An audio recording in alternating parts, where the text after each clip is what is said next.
What's up, people? What's happening? What's in that peaceful line? We bring it back again. So guys, if you didn't see us last week, it's Oris's fault, Okay. and I'm sure he has a nice excuse. Yes, it's a nice, very easy But excuse. I used the word nice because See I haters. wanted to give him. See the way he said, "Oh yeah, you must speak." But here, no excuses. None of your excuses will cut it. Please, Oris's guys, fault. It's Oris's fault that we did not have a I nation last had week. to travel for a friend's wedding, and it was taking place in a place called Calabar, the beautiful city of Calabar, far away from the crazy chaos of Lagos. And I took the chance to escape for a longer time than I had expected, that I wanted to initially. When I saw the place was so fine, I'm like, you know what, let's not shift that flight. Anyway, I paid the price because the money for the ticket was expensive. But hey, I am back, so let's forget about the past and ignore James, and let's focus on the future. There you go. So yes, the future. Or Talking rather, about ignoring people. the present. Forget about James again. Talking about ignoring people. Exactly. Speaking about. It looks like Burna Boy ignored somebody. Okay. Okay, just joking actually, yeah. But Anyway, okay. truthfully, talking about Yeah. So, so- apparently at the Met Gala, Yeah. that was last week, right? was it Met like Gala. that? It feels like it was such a big thing. I feel like it happened 2 weeks ago. Mm. Anyway, last week or 2 weeks ago, whatever. This year's Met Gala, yeah. You know, as they do, normally everybody in their flamboyant outfits, Rihanna and everything, everybody, you know. So at some point in time, it looked like Burna Boy, whose outfits people sort of praised for how blue and black, very colorful, very nice. Actually, I thought it was really cool. They said, not I saw the video anyway. An Arise TV reporter was, you know how they arrange it, where there's reporters on both sides, and in the middle has the red carpet. So people normally will stay at the red carpets, they will take a lot of photos. They might come towards the edge to speak to some of the reporters as well. So Burna Boy was speaking to, I think, somebody from, I can't remember the station now, but one of these Western stations, publications was speaking to Burna Boy, and then shortly after it was supposed to be the turn of, well, not the turn, a lady from Arise wanted to speak to him as well. And in fact, in the video you see that it's like a chaperone of some sort was pointing Burna Boy to this lady, to the reporter, to this reporter, like, oh, that she wants to speak. And she, of course, and she was like, oh, Odogu. You know, I feel like it's that kind of familiarity thing where you want to say, this guy is my guy, you know? So everybody might call you Burna Boy, but we who know you, you know, we'll call you Odogu. So she called out and said Odogu, but it's like he didn't hear, or at least he didn't really acknowledge that at the time she said it. The lady was still pointing that that she was there, and then he started to speak to another guy, and that guy was kind of pointing them into the venue proper, where the whole event would actually take place. So she tried, and somehow Burna Boy didn't get the interview. Burna Boy looked at her and smiled. Well, depending on your view. Some people say sheepishly. Some people might say that he smiled in a, like, you look out, I know you, bye. Me, I think the smile was more like an apologetic smile, like, you know what, I don't really have the time, I have to go in, and that's why he was smiling at that time. I think he probably even said something like that. Whatever the case, the lady did not get the interview, and when she was reporting about it subsequently, with the video, she was like, Burna Boy snubbed her. And she felt like a fool because she was the only person there who was shouting Odogu. Yes. In fact, almost calling him Damini Ogulu. Damini, trying to call him his local name. Which so anyway, the lady was like, she just felt foolish about the whole thing, blah blah blah blah blah. So I think our own angle is that although they were the only Nigerian publication invited that even had access to that whole place, that you can speak to celebrities. Yes. Burna Boy, who is also Nigerian, and I think the main Nigerian celebrity who was actually present there, did not deem it fit to even speak to them, however briefly. So we I think from what we see or what we think might have happened, we feel like, I'm saying we because I think we're speaking in one voice in this situation. We might as media practitioners as well, ourselves. I feel like it was a situation of timing. Burna Boy was supposed to be going inside. If you look at the fact, there was a situation where he was actually, somebody beckoned, somebody wanted to usher him into the main hall. Around the same time where he was trying to, the media person from Arise was also trying to talk to him. And you know, there is not like here, Africa or Nigeria, where an event would have started or is about to start. People are still just even leaving their houses, milling about. are still even leaving their houses to the venue. There, once it's time, you have to go in. And one of the things we've also come to see over time is that our African people, our Nigerian people, respect. I don't want to say the whites, but they respect the events outside of Nigeria much more, even with timing, than how they do here. So I Burna Boy it was time for him to go in, and the person ushered him to go inside instead. But I also believe that Burna Boy in his element can, even if they were about to start, even if they started, Burna Boy is somebody who really time will wait for Burna Boy. Burna Boy will do the interview that he needs to do and then go inside. And if you don't want him to come inside again, it becomes your own loss as far as the situation is concerned.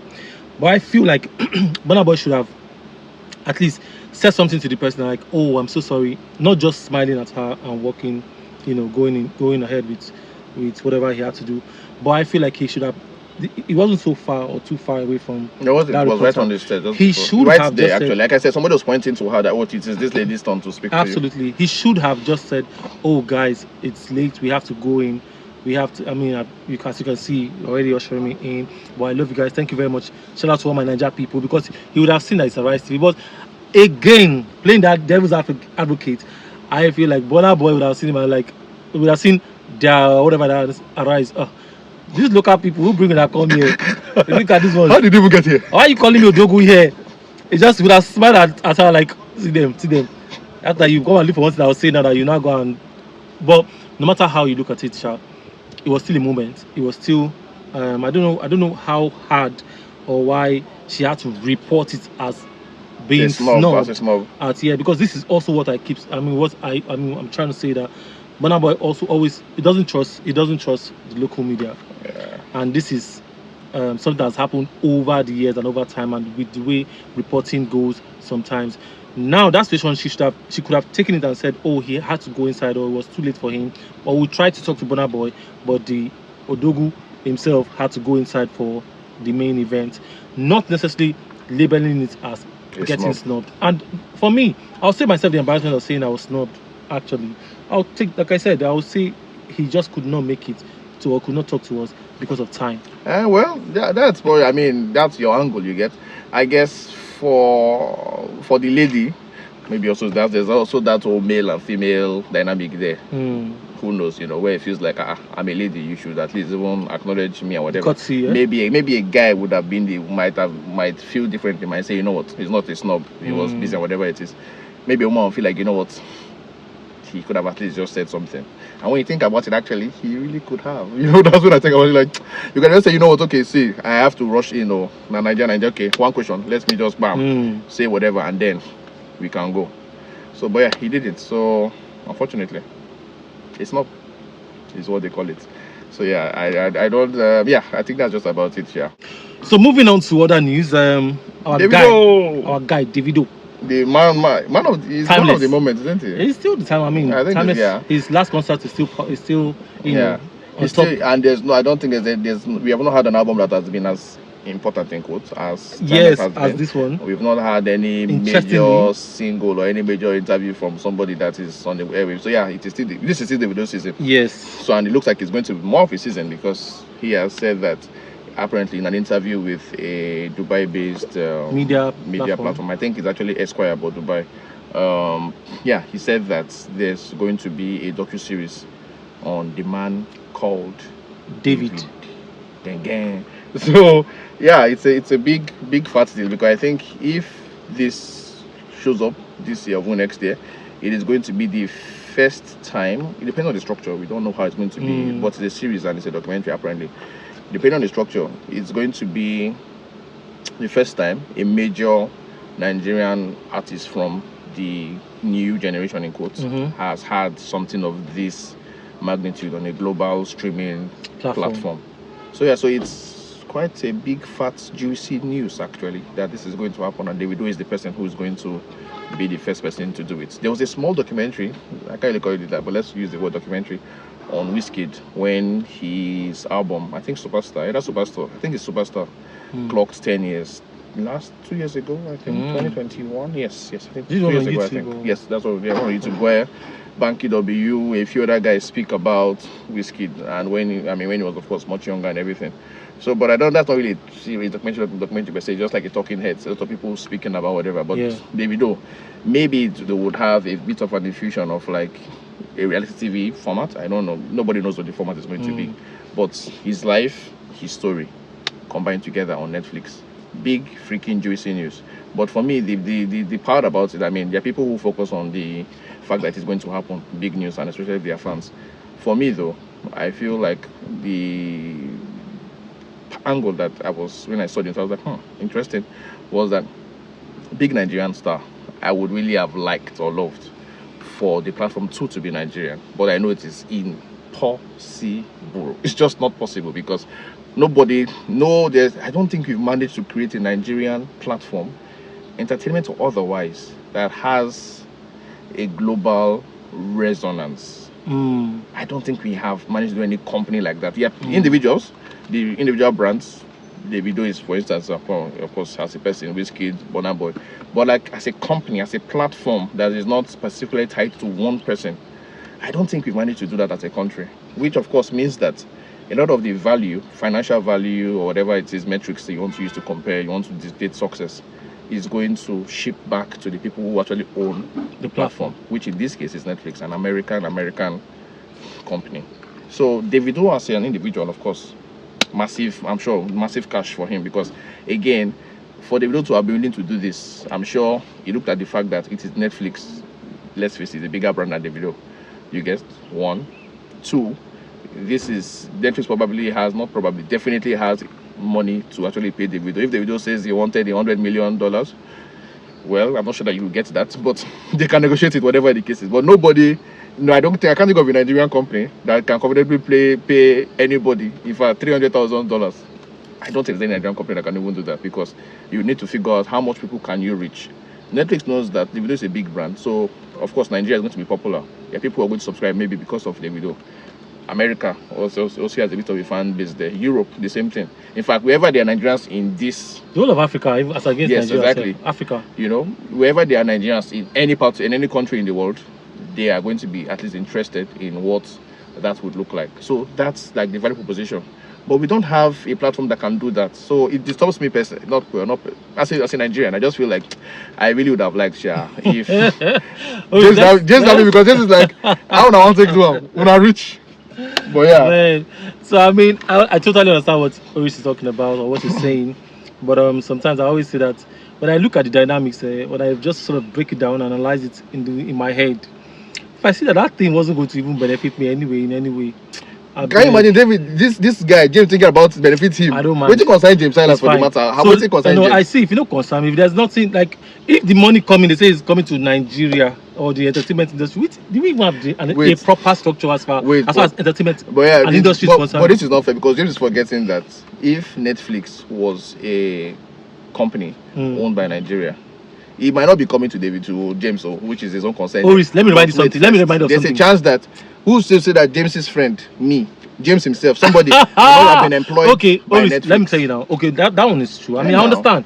But remember when they did the Afrobeat story, backstory, that this guy worked on Solaya. Yeah. Is it on Netflix? Yeah, it was on Netflix now. It was on Netflix, and the proceeds or whatever still went that way. Telling the Afrobeat story. Yeah, that's what I'm saying. That's what I say all the time. This guy. So, Bob Shonaya, of course, and probably himself probably don't hammer from that. That's what I'm saying. You see, he don't hammer from that same thing. But did it come to all the proponents of? I mean, I heard that some people were giving money, but some people were also not paid. In fact, underneath there were still some small issues that we had here and there. Yeah. Some people dragging or money never enter. Say money no touch them. They don't get alerts and stuff. But anyway, that's not even the bone of contention. I think beyond the theatrics of what we wish should have come to play or not, is to also acknowledge and celebrate the fact that this is coming to us at this point in time where, I mean, David has just come out of a very crazy time. And I'm sure whether based on his experience, I mean, in recent time or not, David or any other big Nigerian artist or, big artist on that level should have a story to tell in a way that people will either learn or be inspired or motivated by it, coming from David at this point in time is a good thing. I mean, because when else? David has spent well over 10, 11 years in this industry, just and he about has 11 years. maintained a certain spot over that time. He came in and took a position, and he has maintained it, and he's as big as he started.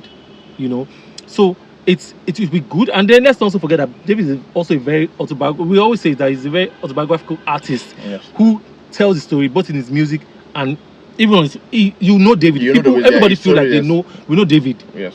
So I'm not surprised that this is coming out or this is happening, and I'm fingers crossed to see how it is interpreted. And for him to be really, really a part of it will mean that we'll have elements of maybe reality TV and also brilliant storytelling about the life of David. I want to see how much they'll cover in this whole thing. It will be nice to actually. Like I said, see all this for me is like, it goes without saying. David is a big star.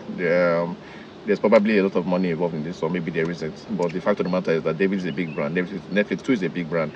So it looked unlikely, to be honest, to see any Nigerian brand that could have convinced David to do something that of this magnitude that we are thinking about. It looks really, really difficult. One thing that we know as let me see. No, I don't want to cut you, but go ahead. Okay. So I'll come back to you. Are you sure you remember? I will. Okay.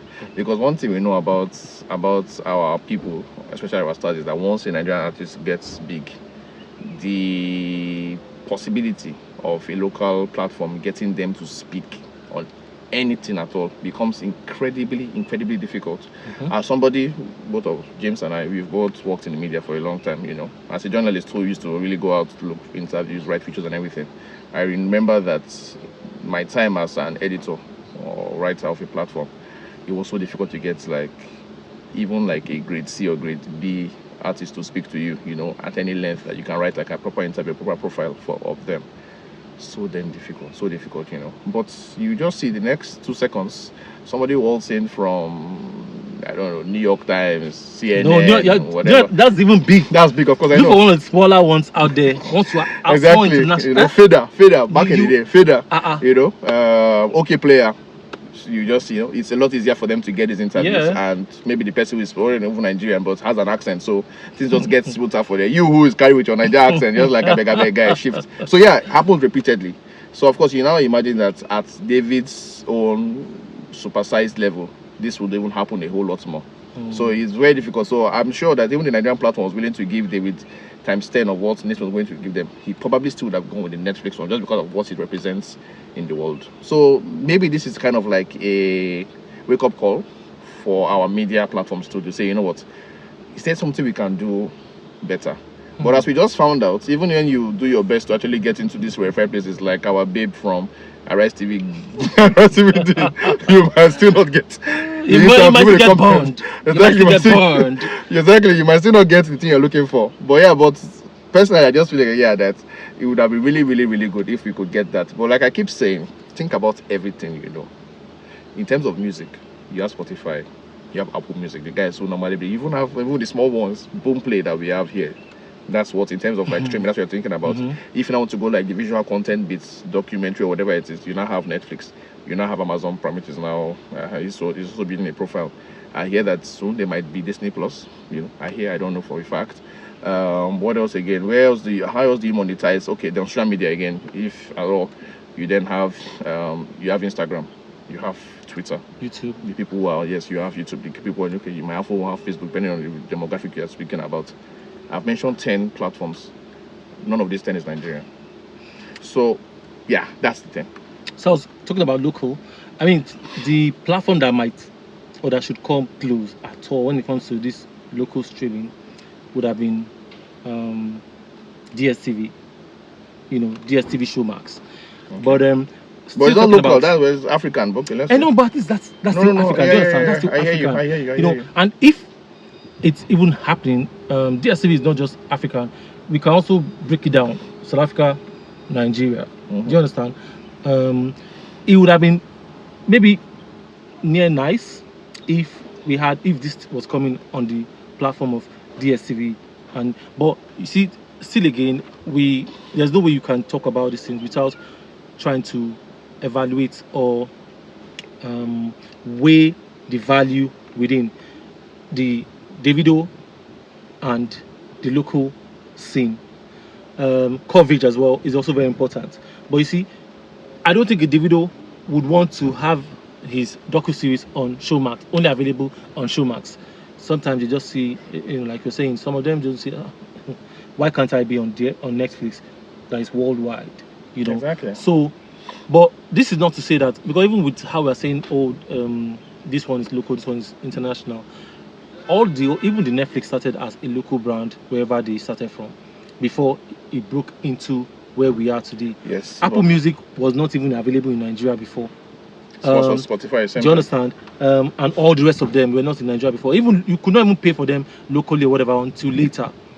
So but that's what I'm saying. The point of the matter is that the West is the center. The West is the center. So things are everything happens there. So even if a local brand there to a regular Nigerian artist is still more valuable than a local brand here, just because it is America and this is Nigeria. Yeah. Sorry, I mean, before we move on from this, the other another side to this whole thing is that DSTV, of course, is an African platform. It means that for DSTV content to show in the US, that's another whole discussion, by the way. It doesn't show DSTV is not in America. It's not in America. It's not one of their whatever at all in America. Then again, you now understand that there are things like TikTok. Even Spotify is actually Swedish, by the way. It's not actually American. True. And then you have, like I said, TikTok. And over the past 3-4 years, since Trump anyway, there's been a discussion about whether TikTok can continue to exist in the US because it's Chinese, it's owned by Chinese, and so they're like, oh, their data is getting into China and blah blah blah, and they're trying to corrupt their Chinese whatever is trying to corrupt American kids. All of those things are happening in the US, so it means that there's also a political bit about something like this. But still, you won't deny that TikTok has penetrated the US. A Chinese brand has penetrated the US. What happens afterwards, we don't know, but they succeeded in doing it. So for me, that's the thing too. Like, we need to. I just feel like, as this is a personal thing, by the way, it's not one you guys might not don't pay attention to this. I just think that as Nigerian businesses, as Nigerian tech people, now that Nigerian tech is becoming super famous, popular, we need to figure out how a Nigerian tech platform, because it's the easiest way to. You cannot, somebody who's selling cement like Dangote, reasonably cannot really break anything in the US. Let's just face it, it's not possible, But tech is as easy as a subscription. It's as easy as having the internet. You get? These things are possible. So as a tech platform, there has to be a way. Maybe someday we'll crack it. But I feel like we are not even having that kind of ambition yet.